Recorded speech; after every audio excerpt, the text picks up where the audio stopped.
Hello, എല്ലാവർക്കും സുഖമല്ലേ? Help മീലോട് YouTube ചാനലിലേക്ക് എല്ലാവർക്കും സ്വാഗതം. ഞാൻ ബിൻസി.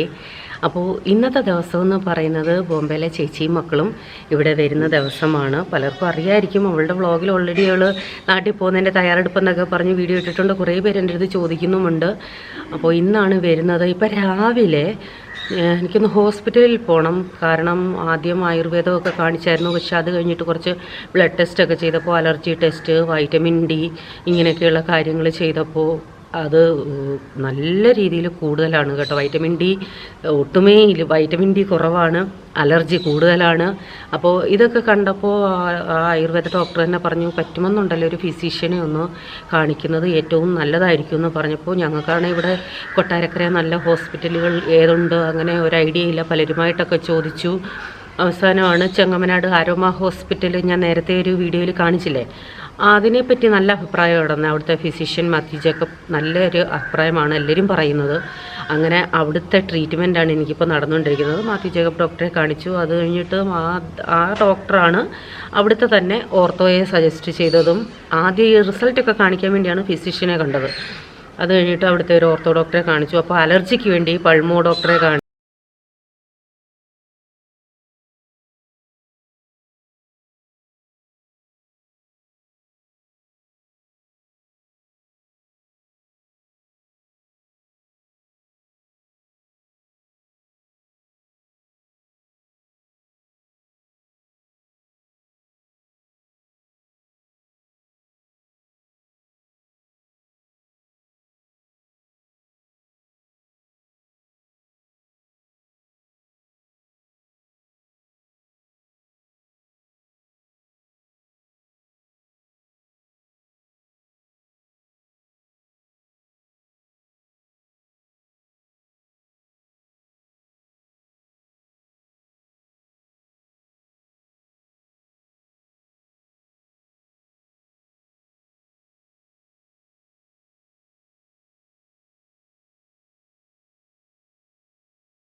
എടുത്തിട്ട് 15 ദിവസത്തേക്ക് എനിക്ക് 1500 രൂപയായിരുന്നു ടാബ്ലറ്റ്.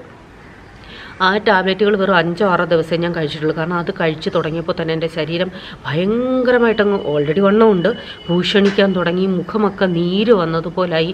എനിക്കൊരുമാതിരി ഭയങ്കര സ്ട്രെസ്സോ മാനസികമായിട്ട് എന്തൊക്കെ പ്രശ്നങ്ങളോ ഒക്കെ തോന്നുന്നത് പോലെ അങ്ങനെയൊക്കെ എനിക്ക് തോന്നിയതുകൊണ്ട് ഞാൻ 5 ദിവസമേ ആ ടാബ്ലറ്റ് കഴിച്ചിട്ടുള്ളൂ. ഞാൻ പിന്നെ കളഞ്ഞു. കാരണം നമ്മളെ കൊണ്ട് പറ്റില്ല, അത്രയ്ക്ക് ഹെവിയാണ് ഇവർ തരുന്നത്. ബോംബെയിലെ ഡോക്ടർ എനിക്ക് തന്ന മെഡിസിൻ എന്ന് പറയുന്നത്.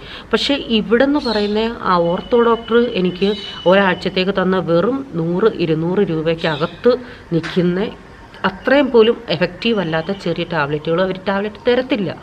ഏത് ഡോക്ടറാണെങ്കിലും, ഫിസിഷ്യൻ ആണെങ്കിലും എനിക്ക് അനാവശ്യമായിട്ട് ഒറ്റ ഡോക്ടർ മെഡിസിൻ തന്നിട്ടില്ല. പൾമോയാണെങ്കിലും ECG എടുത്തപ്പോൾ ചെസ്റ്റ് കൺജഷൻ ഭയങ്കരമായിട്ടുണ്ട്. PFT എടുത്തപ്പോഴും അതിൻ്റെ ഇതായിട്ടുള്ള അലർജിയുടേതായിട്ടുള്ള ബുദ്ധിമുട്ടുകളുള്ളതുകൊണ്ട് മാത്രം അതിൻ്റെ ഒരു ടാബ്ലറ്റ് ചാലുവാക്കിയിട്ടേ ഉള്ളൂ. അപ്പം ഞാൻ വിചാരിക്കുമായിരുന്നു ഇങ്ങനെയും ഡോക്ടർമാരുണ്ട്. പൊതുവെ എല്ലാവരും നമ്മൾ പറയും ഒരു ഹോസ്പിറ്റലിലോട്ട് ചെന്നാൽ ഭയങ്കര അറപ്പാണ്, ആ ടെസ്റ്റ് ചെയ്യിക്കും, ഈ ടെസ്റ്റ് ചെയ്യിക്കും, അനാവശ്യമായിട്ട് നമ്മുടെ പൈസ പോകുമെന്നൊക്കെ പറയുമെങ്കിലും എനിക്കങ്ങനെ ഒന്നും ഫീലായിട്ടില്ല. ഇനി എല്ലാവർക്കും ആ ഹോസ്പിറ്റലിൽ ഇപ്പോൾ ആരൊക്കെ പോയിട്ടുണ്ട്, നിങ്ങൾക്ക് എങ്ങനെയാകുമെന്ന് എനിക്കറിയില്ല.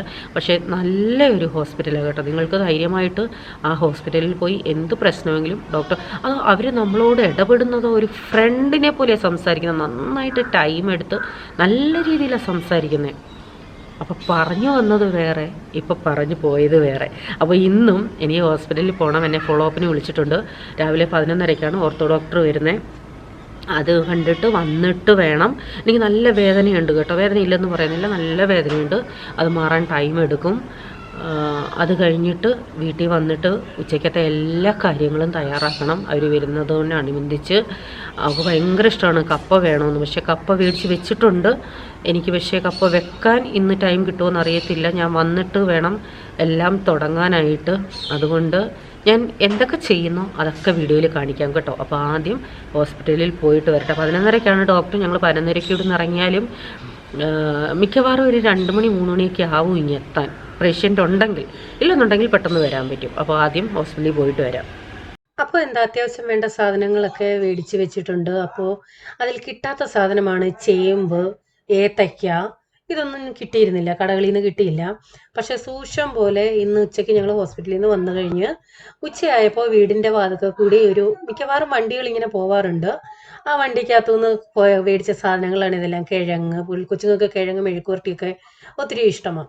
അവൾക്ക് ഞാനിവിടെ ചേമ്പ് കറി വെക്കുമ്പോഴേ പറയും ഭയങ്കര കൊതിയാവുമെന്ന് വെച്ചാൽ ചേമ്പ് കറി കൂട്ടാനെന്ന്. അങ്ങനെ ചേമ്പും മേടിച്ച് കുറച്ച് പുഴുങ്ങണമെങ്കിൽ പുഴുങ്ങാം, പിന്നെ കറി വെക്കണമെങ്കിൽ കറി വെക്കാം. പച്ചക്കറി ആവശ്യത്തിന് മേടിച്ചിട്ടുണ്ട്. അതുപോലെ തന്നെ കൂർക്ക, ചീവക്കിഴങ്ങെന്ന് പറയും. അത് ഞാനങ്ങനെ അധികം മേടിക്കാറില്ല കേട്ടോ. അപ്പോൾ അതും മെഴുക്കുവരട്ടാനായിട്ട് മേടിച്ചിട്ടുണ്ട്. കൊച്ചുള്ളി കുറച്ച് കൂടുതൽ മേടിച്ചിട്ടുണ്ട്. നിങ്ങൾക്ക് അറിയായിരിക്കും, ഞാൻ നാട്ടിൽ നിന്ന് ബോംബെയിൽ നിന്ന് വന്ന സമയത്ത് കൊച്ചുള്ളി ആയിരുന്നു എല്ലാത്തിനും ഉപയോഗിക്കുന്നത്. കാരണം അവിടെ അങ്ങനെ അധികം ഉണ്ട്, പക്ഷേ ഭയങ്കര വിലയല്ലേ. അപ്പോൾ അതുകൊണ്ട് അവള് വരുന്നത് കൊണ്ട് കൊച്ചുള്ളിയും കുറച്ച് കൂടുതൽ മേടിച്ചിട്ടിട്ടുണ്ട്. എന്ത് വേണമെങ്കിലും നമുക്ക് ചെയ്യാമല്ലോ. പിന്നെ ആ വണ്ടിക്കാരിൽ നിന്ന് തന്നെ കിട്ടിയതാണ് ചേന. ഞാൻ ആവുന്ന പറഞ്ഞു ചേന വേണ്ടാന്ന്, കാരണം അവൾക്ക് ചേനയോടൊന്നും അത്ര വലിയ താല്പര്യമില്ല. എങ്കിലും അവർ പിന്നെ അടിച്ചേൽപ്പിച്ചതാ. പിന്നെ വിചാരിച്ചെങ്കിൽ തോരൻ വെക്കാം, അവിയലിനകത്തെങ്ങാണം ഇടാം. കപ്പയും മേടിച്ച് വെച്ചിട്ടുണ്ട്. അപ്പോൾ ആദ്യം തന്നെ ചിക്കൻ കറി വെക്കാമെന്ന് വെച്ചു. നമ്മുടെ വിറകടുപ്പിലാണ് ചിക്കൻ കറി ഉണ്ടാക്കുന്നത്. അത് അവർക്കൊരു പ്രത്യേക ഇഷ്ടമായിരിക്കുമല്ലോ, അതിനൊരു ടേസ്റ്റ് പ്രത്യേകം കൂടുതലാണല്ലോ.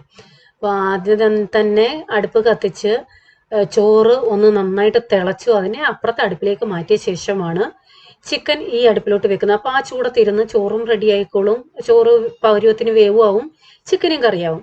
അപ്പോൾ പെട്ടെന്നൊരു ചിക്കനാണ് ചെയ്യുന്നത്. എന്ന് വെച്ചാൽ ടേസ്റ്റിന് കുറവൊന്നുമില്ല, നല്ല കിടിലൻ ചിക്കൻ കറി തന്നെയാണ്.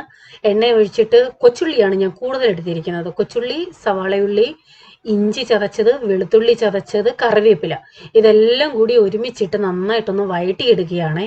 അപ്പോൾ എല്ലാവർക്കും അറിയായിരിക്കും, ചിക്കൻ, ബീഫ് ഇതിനൊക്കെ കൊച്ചുള്ളി ഏത് കറിക്കും കൊച്ചുള്ളി ഇട്ടാൽ ഒരു പ്രത്യേക ടേസ്റ്റ് ആണ്. അപ്പോൾ അത് വഴലാനായിട്ട് കുറച്ച് ഉപ്പ് കൂടി ചേർത്തു. അപ്പോൾ നിങ്ങൾ ആരൊക്കെ ശ്രദ്ധിച്ചു എന്നറിയില്ല, ഞാൻ കഴിഞ്ഞൊരു വീഡിയോ ഇട്ടില്ലായിരുന്നു, തട്ടുകടയിലെ പോത്ത് റോസ്റ്റ്.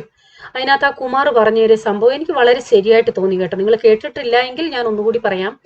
നമ്മൾ കറികൾക്കൊക്കെ വഴറ്റുമ്പോൾ മാത്രം, സവാള വഴറ്റുമ്പോൾ ഉപ്പ് ചേർക്കാം. അല്ലാതെ ഫ്രൈ, റോസ്റ്റ് ഇതിനൊക്കെ നമ്മൾ സവാള വഴറ്റുമ്പോൾ സവാള പെട്ടെന്ന് വഴണ്ട് കിട്ടാനായിട്ട് ഉപ്പ് ചേർക്കുന്ന ഒരു പരിപാടിയുണ്ട്. അത് ചെയ്യരുത്. കാരണം ഈ വയലുക എന്ന് ഉദ്ദേശിക്കുന്നത് ഉപ്പിടുമ്പോൾ സവാളയിൽ നിന്നും വെള്ളം ഇറങ്ങും.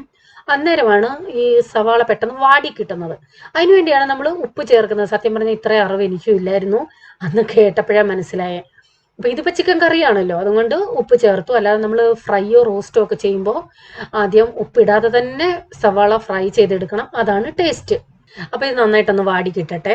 ഞാൻ പറഞ്ഞില്ലേ, വീടിന്റെ തൊട്ട് മുമ്പിലുള്ള റോഡിൽ കൂടി വണ്ടിയിൽ സാധനങ്ങൾ കൊണ്ടുവന്നു. അതിൽ തന്നെ കിട്ടിയ സംഭവമാണ് ഇത്, ഉള്ളിപ്പൂവ്.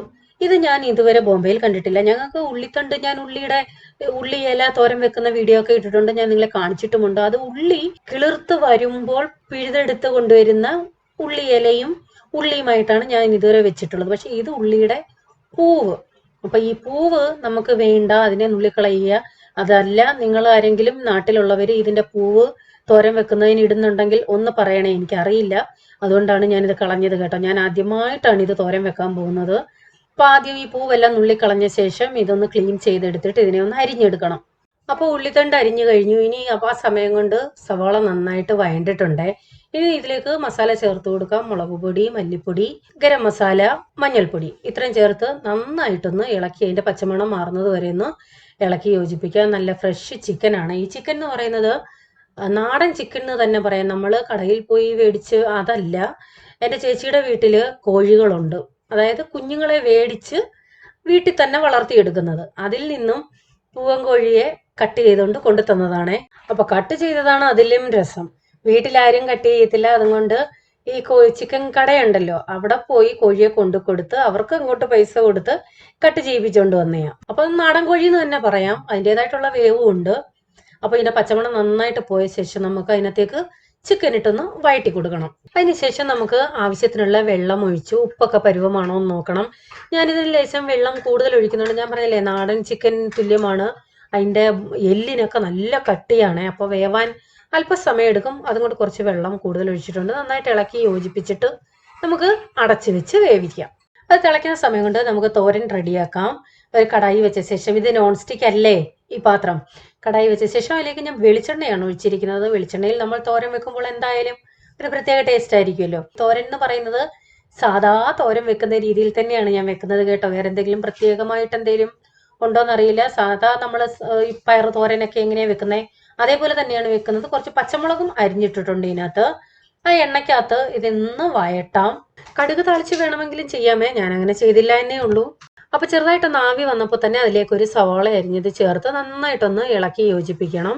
ഞാൻ തീ കൂട്ടി തന്നെയാണ് ഇട്ടേക്കുന്നത്, അല്ലെങ്കിൽ ചിലപ്പോൾ ഈ ഇല വാടിപ്പോകാൻ ചാൻസ് ഉണ്ട്. അതുകൊണ്ട് അതല്ല, അതിൽ എന്തെങ്കിലും വെള്ളം ഇറങ്ങുന്നെങ്കിൽ ഇറങ്ങട്ടെ എന്ന് കരുതി ചെയ്തതാ. പക്ഷെ അതിൽ നിന്ന് അങ്ങനെ വെള്ളം ഒന്നും ഇറങ്ങിയില്ല. അതിനുശേഷം ഞാൻ അതിലേക്ക് മസാല ചേർത്തു.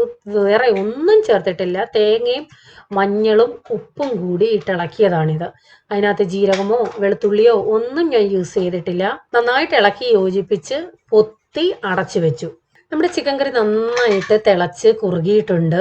ഞാൻ ഇടയ്ക്കൊന്ന് ഇളക്കി കൊടുത്തായിരുന്നു കേട്ടോ. വേവ് നന്നായിട്ടുണ്ട്, കാരണം എല്ലിൽ നിന്നൊക്കെ മാംസം വിട്ടുവരാൻ നന്നായിട്ട് വെന്തു. ഇപ്പം എന്താ നന്നായിട്ട് കുറുകിയിട്ടുമുണ്ട്. പക്ഷേ ഇത് ഇരിക്കും തോറും കുറച്ചുകൂടി കുറുകും കേട്ടോ. അപ്പൊ ഈ പരുവത്തിന് ഞാൻ ഓഫ് ചെയ്യുക. നമുക്ക് കടു താളിക്കണം. അപ്പൊ വെളിച്ചെണ്ണയിലാണ് ഞാൻ കടു താളിക്കുന്നത്, അതാണല്ലോ ടേസ്റ്റും. അതിനുശേഷം എണ്ണ ചൂടായ ശേഷം കടുക് ഇട്ട് കൊടുക്കുക. ഇപ്പൊ ഇത് കാണുന്ന ആരെങ്കിലും ചിലപ്പോൾ ചിന്തിക്കുന്നുണ്ടാക്കും, അയ്യോ ചിക്കൻ കറിക്ക് കടുക് ചേർക്കുമോ, ഇങ്ങനെയൊക്കെ ചിന്തിക്കുന്നുണ്ടായിരിക്കാം. എൻ്റെ വീട്ടിൽ ചെയ്യുന്ന രീതിയാണ് ഞാൻ കാണിക്കുന്നത്. അപ്പോൾ താല്പര്യമില്ലാത്തവരുണ്ടെങ്കിൽ കടുക് അവോയ്ഡ് ചെയ്തോളൂ. അതിനുശേഷം കൊച്ചുള്ളിയാണ് ഞാൻ ചേർക്കുന്നത്. ഉള്ളി നന്നായിട്ട് വഴണ്ട ശേഷം കറിവേപ്പില ഉണ്ടെങ്കിൽ കറിവേപ്പില കൂടിയിട്ട് നമ്മുടെ ചിക്കൻ കറിയിലേക്ക് ഒഴിച്ച് കൊടുത്തിട്ട് അടച്ച് വെക്കാം. എന്താ ഒരു മണമെന്നറിയോ. കടുക് താളിച്ചതിൽ ലാസ്റ്റിൽ ലേശം ഗരം മസാല കൂടി ചേർത്തിട്ടുണ്ട്. അപ്പൊ തോരനിൽ നിന്നും നന്നായിട്ട് ആവി വരുന്നുണ്ട്, നന്നായിട്ട് വെന്തു. അപ്പോൾ ഇത് തണ്ടല്ലേ, അപ്പോൾ നമ്മുടെ വേവ് നമ്മുടെ ഇഷ്ടമനുസരിച്ച് എങ്ങനെയാണെന്ന് വെച്ചാൽ അഡ്ജസ്റ്റ് ചെയ്യാം. എനിക്ക് ഒത്തിരി അങ്ങ് വേവണ്ട, ഇത്തിരി ഒരു ക്രിസ്പി ആയിട്ടാണ് ഇഷ്ടം. അപ്പോൾ അത് നമ്മുടെ ഇഷ്ടമനുസരിച്ച് വേവിച്ചെടുക്കാം. നല്ല ടേസ്റ്റ് ഉണ്ട് കേട്ടോ ഈ തോരന്. ഞാൻ വിചാരിച്ചത് മറ്റേ ഉള്ളി ഇല തോരൻ വെക്കുമ്പോഴേ ഇത്തിരി വെള്ളമൊക്കെ ഇറങ്ങാറുണ്ട്, അതുപോലെ ആയിരിക്കുമെന്നാ. ഇതിനകത്തൊന്നും ഒട്ടും വെള്ളം ഇറങ്ങിയില്ല. ഒരു തുള്ളി പോലും വെള്ളം ഞാൻ ചേർത്തിട്ടില്ല. ആ തണ്ടിൽ നിന്നും സവാളയിൽ നിന്നും തേങ്ങയിൽ നിന്നും ഒക്കെ വെള്ളം ഇറങ്ങും. അത് മതി, ഇത് വേവാൻ ആവശ്യമായ വെള്ളം അതിൽ നിന്നും കിട്ടും. ലാസ്റ്റിൽ വേണമെന്നുണ്ടെങ്കിൽ മാത്രം ലേശം വെളിച്ചെണ്ണ ചേർത്ത് കൊടുക്കാം കേട്ടോ. അപ്പൊ നമ്മുടെ തോരനും റെഡിയായി. അപ്പൊ ഇനി മോര് കൂടി കാച്ചിയാൽ എന്റെ അടുക്കളപ്പണി കഴിഞ്ഞു. കപ്പ വേവിക്കാന്ന് വെച്ചേ കേട്ടോ, പക്ഷെ വേവിക്കുന്നില്ല. ഇത്രയായപ്പോ തന്നെ നല്ലൊരു സമയമായി. മോര് കാച്ചാനായിട്ട് വെളിച്ചെണ്ണയാണ് ഒഴിച്ചിരിക്കുന്നത്. അതിലേക്ക് എണ്ണ ചൂടാവുമ്പോൾ കടുക് ഇട്ട് കൊടുക്കാം. അതിനുശേഷം ഇഞ്ചി, വെളുത്തുള്ളി, പച്ചമുളക്, വറ്റൽമുളക്, കറിവേപ്പില ഇതെല്ലാം കൂടി ഒരുമിച്ചിട്ടാണ് കൊച്ചുള്ളി ഇതിട്ട് നന്നായിട്ടൊന്ന് മൂപ്പിക്കണം. അതിലേക്ക് ലേശം മഞ്ഞൾപ്പൊടി കൂടി ചേർത്തിട്ടുണ്ട്. നല്ലപോലെ ഒന്ന് മൂത്ത ശേഷം അതിലേക്ക് ലേശം മുളക് പൊടി കൂടി ചേർത്ത് കൊടുക്കാം. എന്നിട്ട് നമ്മൾ കലക്കി വെച്ചിരിക്കുന്ന മോരിലേക്ക് ഒഴിച്ചു കൊടുക്കാം. ഞാൻ നേരത്തെ പറഞ്ഞിട്ടുണ്ട്, ഞാൻ മോര് കാച്ചുമ്പോൾ അത് മിക്സിയിൽ അടിക്കത്തില്ല. നമ്മുടെ ആ പാത്രത്തിൽ തന്നെ നമ്മുടെ വിസ്ക് ഉണ്ടല്ലോ, അത് വെച്ച് നന്നായിട്ടൊന്ന് കലക്കിയാൽ മതി. നല്ലതുപോലെ റെഡിയായി കിട്ടുമേ. കാരണം മിക്സിയിൽ അടിച്ചെടുക്കുമ്പോൾ എനിക്ക് കുറച്ചുകൂടി വെള്ളമാവുന്നത് പോലെ ഫീൽ ആവാറുണ്ട്. അതുപോലെ തന്നെ മോര് കാച്ചാനായിട്ട് നമ്മൾ മോര് കലക്കുമ്പോൾ ഒരിക്കലും വെള്ളം ലൂസായിട്ട് കലക്കി എടുക്കരുത്. ഇത് ചൂടാവുമ്പോൾ ഒന്ന് ലൂസാവും, അത് കണക്കാക്കി ചെയ്യാവൂ. കണ്ടില്ലേ, നല്ല കട്ടിക്കാണ് ഞാൻ ഈ മോര് കലക്കി വെച്ചിരിക്കുന്നത്. ആവശ്യത്തിന് ഉപ്പ് കൂടി ചേർത്ത് ഒരിക്കലും മോര് കാച്ചുമ്പോൾ ഇത് തിളക്കരുത്. ഇങ്ങനെ ഇളക്കി കൊടുത്തുകൊണ്ടേ ഇരിക്കണം. ഒന്ന് ചെറുതായിട്ട് ആവി വരാൻ തുടങ്ങുമ്പോൾ ആവശ്യത്തിനുള്ള ഉലുവാപ്പൊടി കൂടി ചേർത്ത് നന്നായിട്ടൊന്ന് ചൂടാക്കി നമുക്ക് ഓഫ് ചെയ്യാം. പ്രത്യേകം ശ്രദ്ധിക്കണം, ഭയങ്കരമായിട്ട് ചൂട് നിൽക്കുന്ന പാത്രമാണെങ്കിൽ നമ്മൾ തീ ഓഫ് ചെയ്തിട്ടും ഒന്ന് ഇളക്കി കൊടുത്തോണ്ടേ ഇരിക്കണം.